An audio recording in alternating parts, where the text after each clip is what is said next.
Man, I was just looking at some key movers in the markets, and it's just, again, up and down and up and down. Wow. Well, no, I'm very, very happy that I am a client of Dan White and Associates, financial planners specializing in retirement income. Every Wednesday after the news at 1:30, Dan or one of the other planners gets on the phone here with us and gives you some really good advice, some tips. And I believe it's Dan himself on the phone today, right?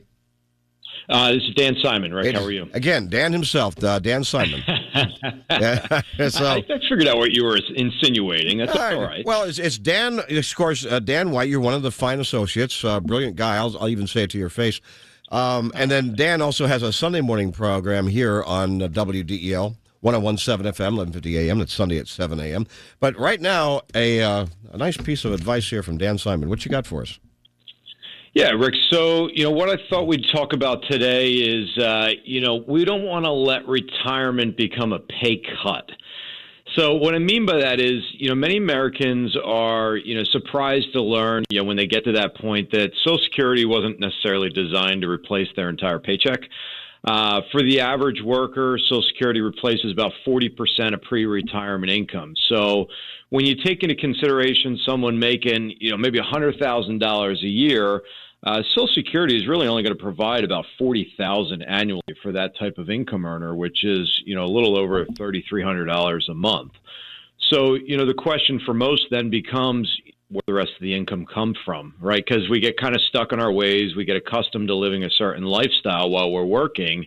And then when the paycheck goes away, we got to figure out where the income comes from. So, a successful retirement income strategy should typically depend on multiple income sources. So Social Security, pensions if you're fortunate, and then we're looking at retirement accounts or even other type of investments, for example, real estate.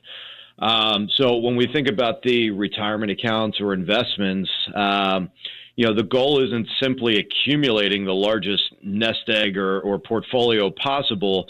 It's being able to create a reliable paycheck that lasts regardless of how long you do. And, one of the big risks that I do believe is out there right now is the sequence of return risks that, retirees are either facing or soon to be retirees will face.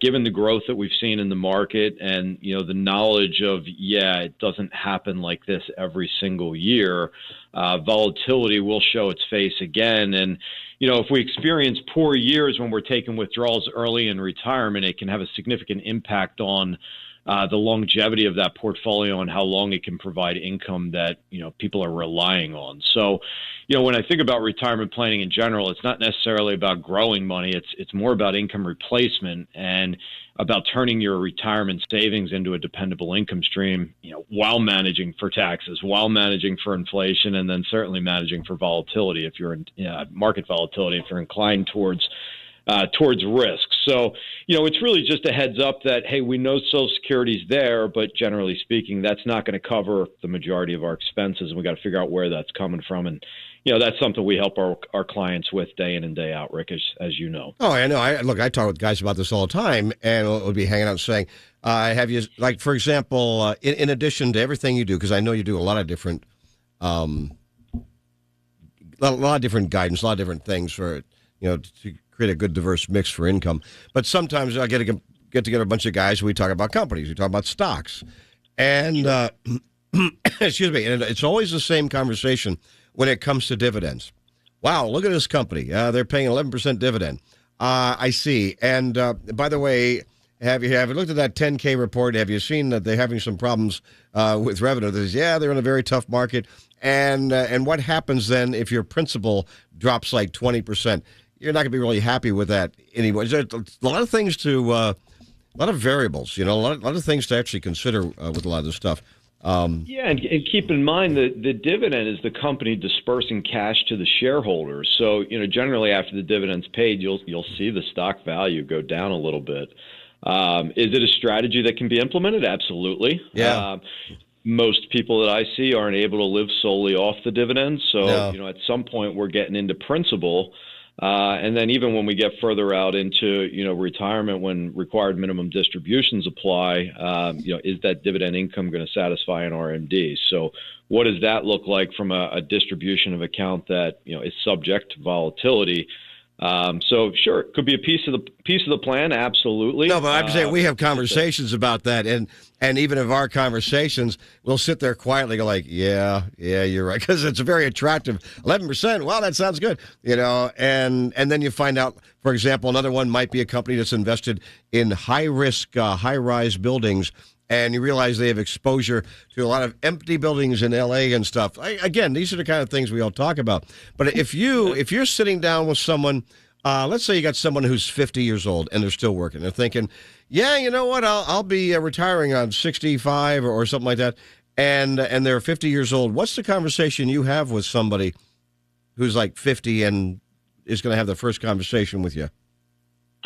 Yeah, I mean, it depends on time horizon and risk tolerance, need for income when they retire, or is it more down the road? So, 50 is kind of one of those, it's a sticky age because if you've been with the same employer, you probably don't have access to the 401k funds until you're 59 and a half to, manage it outside of, the investment options within the 401k. But you're really getting to that point where, a significant downturn can have a very significant impact on retirement. Oh, yeah. So I think when we get to 50, if the goal is 60, 65 to hang it up, we've got to be a little bit more in tune to, how much risk are we taking? What type of drawdown could occur based off historical capital market assumptions? But yeah, the planning process should certainly start then, and it's not just head in the sand and keep saving, and hoping that the market continues to go up the way it has. Well, no, I have part of my plan here to calculate how much money can I earn as a Walmart greeter and not increase the cost of my Medicare Part B. There we go. That's a calculation there. What? I guess that's only funny to somebody who's actually looked at those numbers and of Part B and income and things like that. I mean, there's a lot of moving parts in what you do, Dan. There really are. There are, yeah. I mean, you start taking out more income than you anticipated, then absolutely you could bump up against the IRMA, which could substantially increase the cost of the Medicare premium.